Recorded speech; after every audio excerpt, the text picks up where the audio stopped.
தூப தீபம் நைவேத்தியம் இருக்கு இங்க.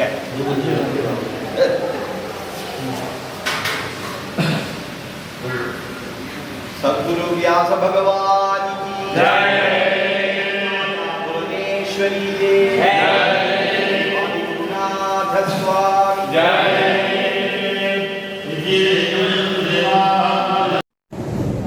தகுதியுடையவர்கள் என்பதுதான் நமது சனாதன தர்மத்தினுடைய ரிஷிகளுடைய வேதமாகும். ரிஷிகள் என்று சொன்னால் 6 தொட்டு வரக்கூடிய கல்வி முறைக்கு பெயர் ரிஷி வித்யா. ரிஷி வித்யா 6 சாஸ்திரம் அப்படி சாஸ்திரம் என்று சொல்றாங்க. என்று பார்த்தோம்னா என்று சொன்னால் வேதம், ஸ்மிருதி என்று சொன்னால் வாழ்க்கையின் நடைமுறைகள், புராணம் என்று சொன்னால் வாழ்ந்து காட்டிய அவதார புருஷர்களுடைய சரித்திரம். புராணம் அப்படின்னா புராபிநவம். அதை நாம் திருப்பி திருப்பி படிக்கும் பொழுது என்ன புதுசாக ஒரு உணர்வுகளும் ஒரு அர்த்தங்களும் நமக்கு புரியும். அதுக்குதான் புராணம் அப்படின்னு சொல்றாங்க.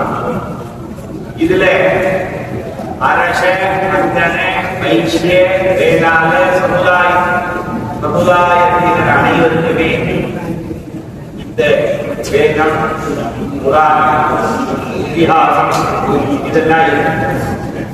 இதை தவிர சித்தர்கள் நிறைய பாட்டுகளை பாடி நமக்கு வேதத்துக்கு சமமான சித்தர்கள் துறையிலே நிறைய பாட்டுகள் கொடுத்திருக்கிறார். அவரோடு பெற்றுள்ளல் தீங்காரத்தினுள்ளே இனிவிருக்காரே கொடுக்கும். அதுக்கப்புறம் இந்த அகராட்சி என்ன சொல்றாருன்னா, கூட்டவரே கோவனம் 14 கூட்டவனம் காத்தவரே திறந்தவரே தரை கண்டனுக்கு கூட்டவரே சக்தி இணையவரே மாற்றவரே உயிரை மற்றொரு தெய்வம் மன்னிப்பதே. அப்ப இந்த நமக்கெல்லாம் பிறந்த நாள் வரமானா இன்னைக்கு வியாசனுக்கு பிறந்த நாள். இதை நான் முதல்ல நினைவு வச்சுக்கணும். கிருஷ்ண ஜெயந்தி என்று சொன்னால் கிருஷ்ணர் பிறந்த தினம். ராமநவமி புண்ணிய தினம், ராமருக்கு பிறந்த தினம். துர்கா தேவி காளி தேவி பிறந்த தினம்னா அஷ்டமி. அது மாதிரி சங்கர ஜெயந்தி, ராமானுஜ ஜெயந்தி. சங்கரர் பிறந்த நாள சங்கர ஜெயந்தி, ராமானுஜர் பிறந்த நாள ராமானுஜ ஜெயந்தி. அதுக்கப்புறமா இது என்ன ஜெயந்தி அப்படின்னா வேதவியாசருடைய ஜெயந்தி. ஹிருதயுகம், வேதாயுகம், வாக்கயுகம், கலியுகம்னு 4 யுகம். அதுல 4 யுகத்திலையும் 4 பேர் ஜெகத்குருவாக இருந்திருக்கிறார். அதுல ஹிருதயுகத்துல பகவான் சக்திதேவர் ஜெகத்குரு நம்மளை எல்லாம் வழி நடத்தி கொண்டு அனுகிரகித்தார். திரேதாயுகத்துல தத்தாத்திரேயர் நவநாத சம்பிரதாயங்கள் எல்லாம் வகுத்து கொடுத்து அந்த மரபில எங்களை மாதிரி இருக்கக்கூடிய சன்னியாசிகளை எல்லாம் திரேதாயுகத்தில் அவர் வழிவகுத்து கொடுத்தார். வாக்கு யுகத்துல வேத வியாசம். அப்பயே வாக்கு யுகத்திலேயே மனிதர்களுக்கு சக்தி குறைந்த காரணத்தினால அவர் ஒரே வேதமாக இருந்ததே 4 வேதங்களாக பிரிந்து, ஒரே புராணமாக இருந்ததே 18 புராணமாக பிரிந்து, உப புராணங்கள் என்று சொல்லக்கூடிய புராணங்களுடைய அனுபந்தமாக விளங்கக்கூடிய உப புராணங்களை எல்லாம் நமக்கு கொடுத்தார். இப்ப நடக்கக்கூடியது கலியுகம். இந்த கலியுகத்துல ஆதிசங்கர பகவத்பாதால் அவதாரம் செய்து எங்க சொல்லினாலும் ரங்கன செய்தியை சொல்லுவார். அது மாதிரி 20 ஒன்றான் அது கடவுள் தான், அது சந்தேகம். அந்த கடவுளை அது சமய வழிபாடாக நமக்கு ஆதிசங்கர பகவத்பாதா வகுத்து கொடுத்தார். ஏன்னா சில பேருக்கு பிள்ளையார் பிடிக்கலாம், சில பேருக்கு சூரியன் பிடிக்கலாம், சில பேருக்கு சக்தி பிடிக்கலாம், சில பேருக்கு சிவன் பிடிக்கலாம், சில பேருக்கு மகாவிஷ்ணு பிடிக்கலாம்.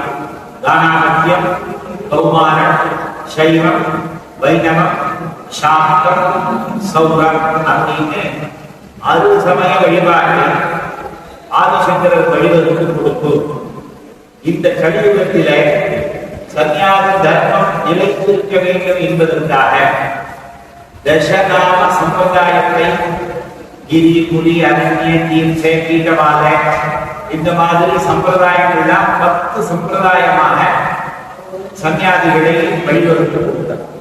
சற்று முன்பு நாம திரேதாயுகத்தில் தத்தாத்திரேயர் என்ன பண்ணாருன்னா நவநாத சம்பிரதாயம் அப்படிங்கிறத நமக்கு கொடுத்தார்.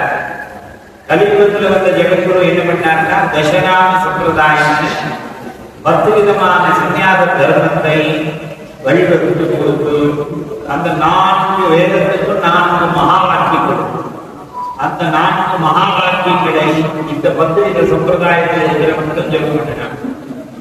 உலகெல்லாம் நல்லா இருக்கிறதுக்காக கருணையாக இருந்து ஓம் என்ற பிரணவத்தை அவன் தினம் அவன் ஜபம் பண்ணான். ஓம்காரம் இந்தி வைகுண்டம் சதா தியாயந்தி யோகினா ஆமதம் மோட்சதம் நீரோ ஓம்காராய நமः. இந்த ஓம்ங்கிற ஜபத்தை நாளும் கட்டிக்கொண்டு எவன் ஒருவன் இடைவிடாமல் ஜபித்து வருகிறானோ அவனால் உலகத்திற்கு நன்மை ஏற்படும். அவனை நமஸ்காரம் செய்பவர்கள், அவனுக்கு சாப்பாடு கொடுப்பவர்கள் அனைவருக்குமே அவர்கள் குடும்பத்தில் இருக்கக்கூடிய போக சுகங்கள்லாம் கிடைக்கும். அதுக்கப்புறமாக மோட்சங்கிற சாதன சதுர்தய சம்பத்தி அனந்தரம் சிரவண மன நிதித்தியானத்தினால என்ன கிடைக்க வேண்டுமோ இந்த சன்னியாசியை வழிபடுவதனால அந்த குடும்பஸ்தனுக்கு கிடைக்கிறது என்பது சாஸ்திரத்தில் உண்டான ஒரு புராண பாக்கியம்.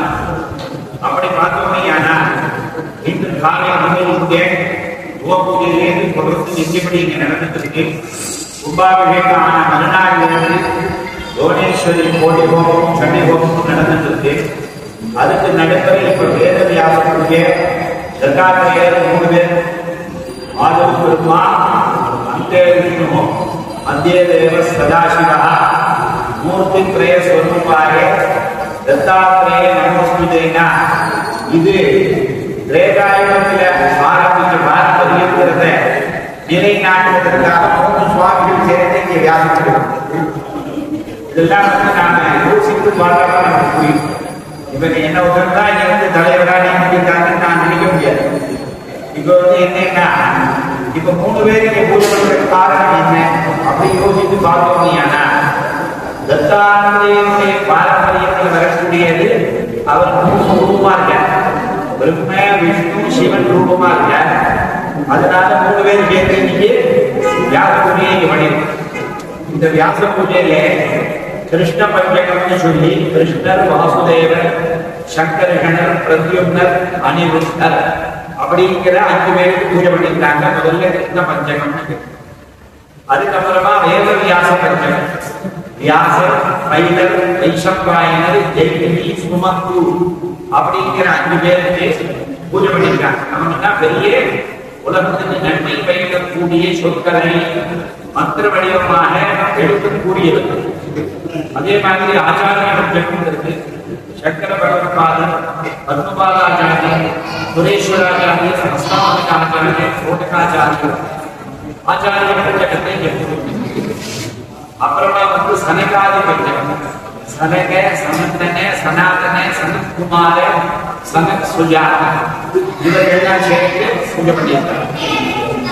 அதுக்கப்புறமாக திரவிடாச்சாரிய பஞ்சகம் அப்படின்னு சொல்லி திராவிட ஆச்சாரியர், பூர்வத ஆச்சாரியர், கோவிந்த பகவத்பாத ஆச்சாரியர், க்ஷேபக சாரீரக ஆச்சாரியர், விவரண ஆச்சாரியர் அவர்களெல்லாம் மிக உயர்ந்த படிப்பாகிய ஏற்கனவே பிழையில்லாத வேத வேதாந்த கருத்துக்களை நமக்கெல்லாம் போதித்தவர்களை இந்த வியாச பௌர்ணமியில் இங்கே பூஜை பண்ணியிருக்கிறார். இதெல்லாம் இவங்கெல்லாம் இருக்காங்க நம்ம சொல்லி யாரு எனக்கு வந்து 54 வயசாக இவங்கெல்லாம் இருக்காங்கன்னு எனக்கு சொல்லி கொடுத்தவங்க யார்? சாந்தானந்த சுவாமி. சாந்தானந்த சுவாமி வந்து அவருக்கு ஜெயபிரகாஷ் அவருடைய குரு ஸ்ரீ ஜெயந்தி சுவாமி, அவருடைய குரு ராமகிருஷ்ணானந்த சுவாமி. அவருக்கு யாரா குரு அப்படின்னா இந்த காஞ்சிபுரம் போனா உபநிஷத் மனம். எல்லாரும் காஞ்சிபுரம் போனாக்க என்ன பண்றோம்? அச்சயப்பாட்டு போடுறோம். அதுக்கு வந்து காமாட்சியை தரிசனம் பண்ணுவோம். பக்கத்துல அமிர்தம் நித்திய அமிர்தம் ஒரு ஹோட்டல் இருக்கு. ஆனந்தமா சாப்பிடுவோம். சாப்பிட்டு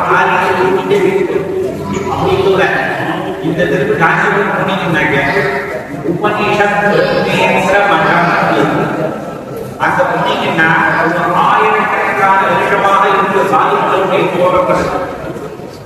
அங்க வந்து எல்லோரும் ஏதாவது படிக்க முடியல.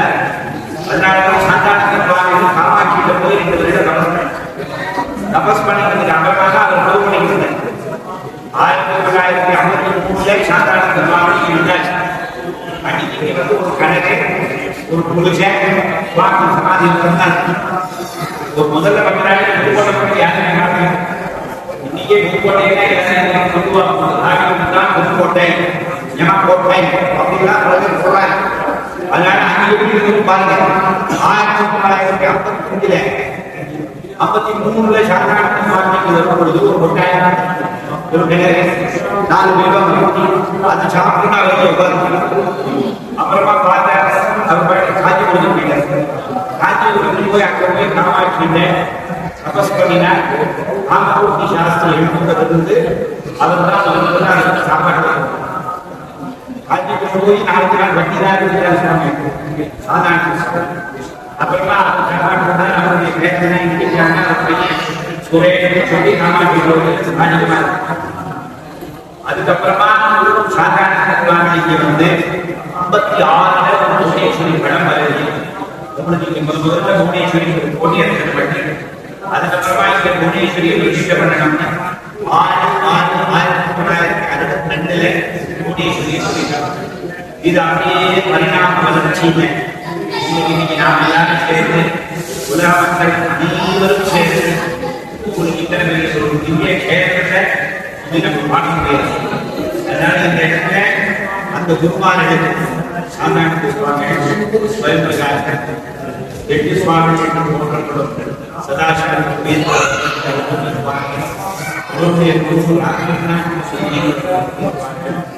அதுக்கப்புறமா அவங்களுக்கு யார் யார் பேட்டி சாப்பிட்டதே நீ மறந்து வேண்டும். இதுக்காக ஏற்றி சாப்பிட்டு நீங்களே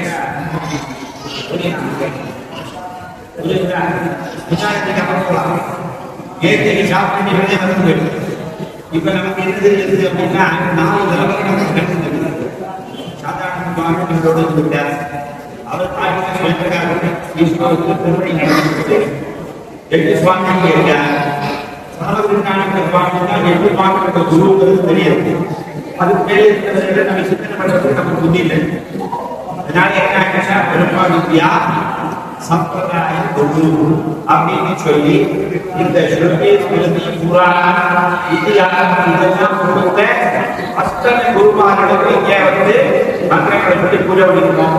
அதை தவிர கணபதி, துர்கை, சரஸ்வதி, கஷேத்திரபாலர், பிரம்மா, ஆதிசேகர், இந்திரன், அக்னி, யமன், நிருதி, வருணன், வாயு, சோமன், ஈசானன், ஊர்வே பிரம்மா, கீழே ஆதிசேகர் இவர்களுக்கெல்லாம் பூஜை பண்ணி நாராயணம் பத்மமூலம் வசிக்கம் சக்தி ஜதபுத்திரபராஜனே யாசம் கௌரவதம் மகாமனம் கோவிந்த யோகீந்திரமசாத்யஜ்யம் ஸ்ரீ சங்கராச்சாரிய மகாத்ய பகவத்பாதந்த்யம் ஹஸ்தாமயகந்தனிஷ்யம் சம்போடகம் வார்த்திககாரணம் ஞானம் अस्मद्गुरून् सत्कृतमानतो सदाशिवसमारम्भाम् व्यासशङ्करमध्यमाम् अस्मदाचार्यपर्यन्ताम् वन्दे गुरुपरम्पराम् அப்படின்னு நமக்கு இந்த எல்லாருமே நமக்கு கொடுத்து அத்தனை குருமார்கள் பூஜை பண்ணிப்போம். தீபாவளி 60 நாட்கள் இந்த இடத்துல தற்காலத்திலேயே பாதுகாப்பு அதுக்கு அலுவலகத்துக்கு போகும், அதுக்கு ஒரு கண்ணெல்லாம் வச்சிருக்காங்க. அதுக்கப்புறம் செலுத்த பிக்ஷாபம் வச்சிருக்காங்க. அதுக்கும் அலுவலகத்துல எல்லாரும் அணுகி நீங்க எல்லாரும் இங்க வந்து அஞ்சு தலைமுறையா அந்த பாதுகாப்பு அந்த பாதுகாப்பு தினத்தோடு பூஜை நடக்கும். ஆலங்குடி விஜயகுமார் ஸ்ரீராம சர்மாங்க அந்த பொறுப்பேற்று அந்த அலுவலகமான கடவுளர் எல்லாரும் வந்து அந்த பூஜை எல்லாம் பண்ணுங்க, எந்த பிக்ஷாபம் பண்ணுங்க, கோபம் எல்லாம் பாருங்க. எல்லாரையும் அம்மாவை பிரார்த்தனை பண்ணுங்க. நமக்கு எல்லா எப்ப தேவை அப்படின்னா இப்ப எல்லாத்தையும் நோய் இல்லாத வாழ்க்கை தேவை. நோயற்ற வாழ்வே குறைவற்ற செல்வம். அதனால எங்க பார்த்தாலும் வியாதி பயம் இருக்கும். அதனால நம்ம மனசுலையும் வியாதிகள் இருக்காது, நம்ம உடம்புலையும் வியாதிகள் இருக்காது, நம்ம சுத்திலையும் வியாதிகள் இருக்காது. இதெல்லாம் நமக்கு நல்லதெல்லாம் ஆக்கணுங்கிறதுக்காக தான் எனக்கு வியாதி.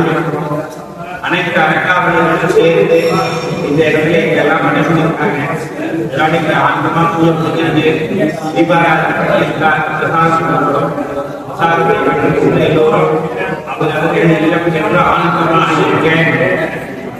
ஆதித்ய பகவான சமஸ்த குருவார்களை எதிர்ப்பாக அர்ப்பணை செய்து பிரார்த்தனை செய்து எல்லோரும் வியாச பூஜா நல்வாழ்வுகளை பூர்த்தி செய்வோமாக. ஓம் பூர்ணமத பூர்ணமிதம் பூர்ணமுதச்யதே பூர்ணஸ்ய பூர்ணமாதாய பூர்ணமேவாவசிஷ்யதே. ஓம் சாந்தி சாந்தி சாந்தி.